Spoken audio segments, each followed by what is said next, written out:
хэлж зүйсэн. Гол зорилго маань ер нь Монголын эдийн засгийг цааш нь санхүүжүүлээд даах боломжийн мөнгө санхүүгийн их усүрийг л Монголын банкуудаар төвлөрүүлэх ёстой байгаа шүү дээ. Тэгээ өнөөдөр бид нар ингээ баталгаа гаргаад өгчөөд байдаг.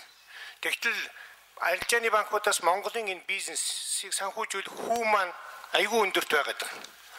За 15-аас 20%. Энд бол ямар ч үйлдвэрлэлийн бизнес хийх юм болцоогүй байгаа.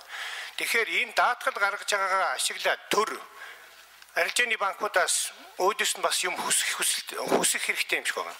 Жишээ нь бусад орнуудад яг ийм даатгалаа далимдуулаад санхүүжүүлэлтийн хүүг нь буруулж ясан юм удаа байгаа да. Тийм учраас иргэдийн бүх хадгаламжийн хүүг ерөөсөө сангийн Монгол банк, ялангуяа Монгол банк жилийн 10-аар ер нь хатуу тогтоогоод энэ удаад өгч болохгүй юу? Тэнд бол нэг их манай нийгмийн бүгд иргэдийн олонхон дургуцаад байхгүй.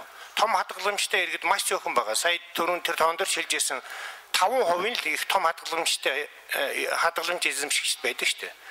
Тэгэх юм бол Монголын эдийн засагт хэрэгтэй алхам болно. Тэгэх юм бол дараагийн манай Монголын бизнес бүх одоо арилжаа 8 арай бага хүүгээр санхүүжигддэг болно шүү дээ. Үйлдвэрлэл тэгэхэд л хөгжинэ гэж бодоод байгаа. Энийг анхаарал тавихгүй юу гэж хэлэх гэсэн юм. Баярлалаа.